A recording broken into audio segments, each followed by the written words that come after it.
Is this you? I hear my friends talk about Warhammer very often.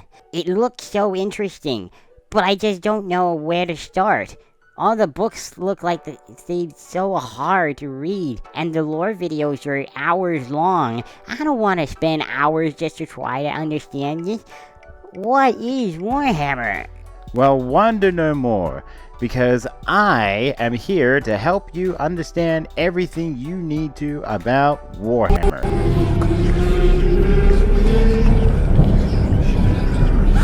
What's up, everybody? I'm SGF95 Fighter, your local Warhammer TikTok bunny from Australia, and today I'll be explaining to you a little bit about what exactly Warhammer 40k is. If you're brand new to Warhammer, you've more likely heard it from animations, video games, and meme topics that have come up in recent years. So to answer the first question, what actually is Warhammer? At its core, Warhammer 40k is a tabletop game of little plastic miniatures you collect and paint up to build an entire army. It plays a little bit like D&D, only it's your army versus someone else's army. And it has a deep, expansive in-universe lore to be able to justify any army going against any other army. A grim, dark setting where even your allies can be your enemies. The universe is expanded upon in hundreds of novels.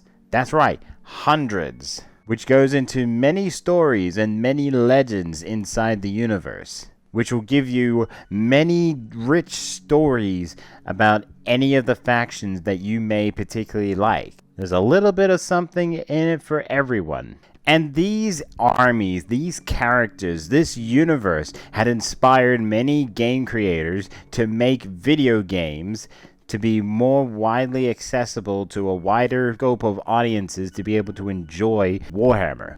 And many dedicated fans have dedicated their time, blood, sweat, and tears into making stunning animation. And that is the very basics of what exactly is Warhammer. But if we want to go a little bit deeper into it, we're going to have to do a very slight deep dive. And to start that, we need to go a little bit back in time.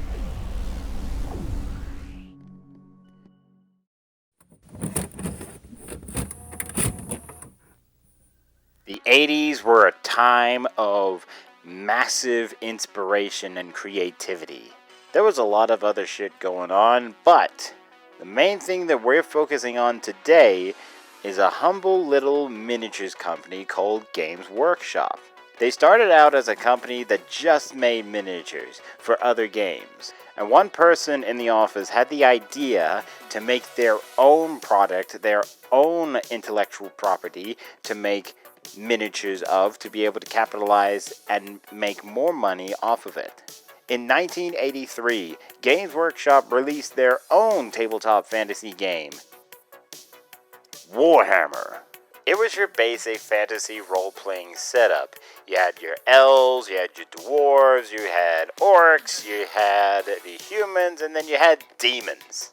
The idea got some interest, but it just didn't take off like Dungeons & Dragons did. So another guy in Games Workshop had the idea, hey, there's a massive popularity in science fiction. Why don't we take our universe and put it in the future? Games Workshop released a new game that caught a lot more people's attention when they released Warhammer 40k Rogue Trader in 1987. The setting was quite interesting. Not only did you bring dwarves, elves, and orcs into space, but you also had humans in powered armor, which just looks so freaking cool. This was taking inspiration off of Aliens and Star Wars and many of the other big name franchises that were coming out at around this time.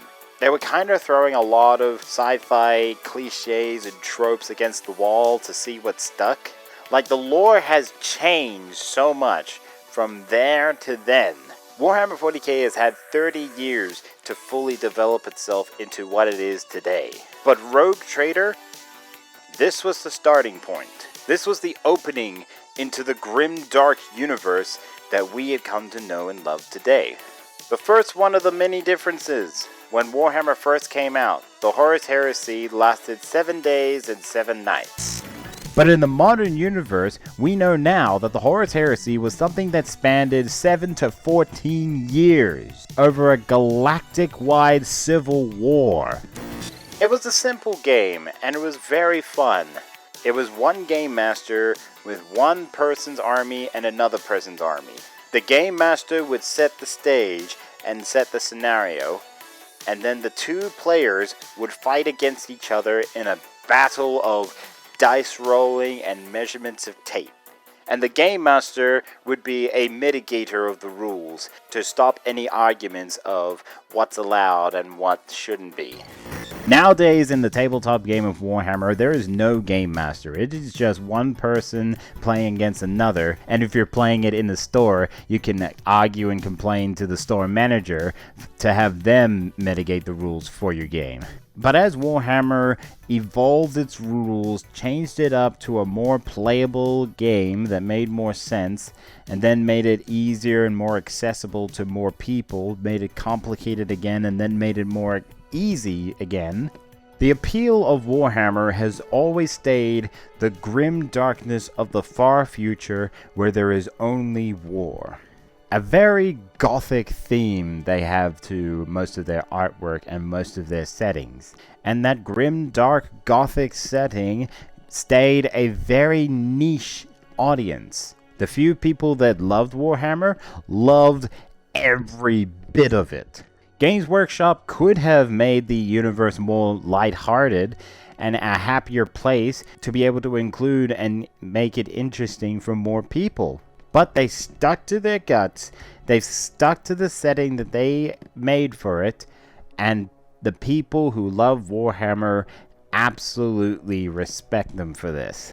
And for the longest time, the lore hadn't been touched much or looked into deeply until around 2006, when the Black Library started coming out with books, novels about Warhammer.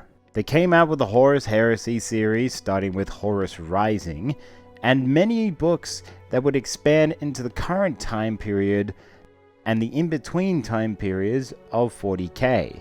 And at around this similar time, game studios were making video games about Warhammer, which got even more people interested.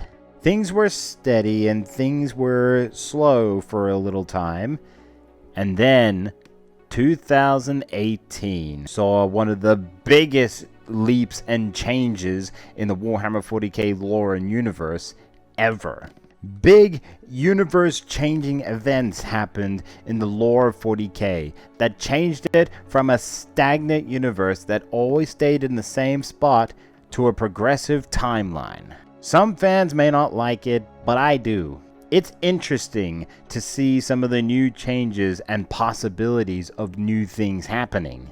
And as the community has expanded, so has its exposure, creating memes about the universe that we the fans absolutely love. So in short, Warhammer 40k is a game about little tabletop miniatures that has expanded into an expansive universe, artwork, video games, books, audiobooks, memes, and so much more to come. Now, I would love to go even further and talk more about what Warhammer 40k is about, but this video was just to explain what Warhammer 40k is, and I want to keep these videos as short as I can. So to learn a little bit more about what Warhammer 40k is about, go ahead and click the bell notifications and subscribe to my channel to be able to be notified when I upload a new video. Thank you guys so much for watching this video. I hope you have a really great day today, and I'll talk to you all later.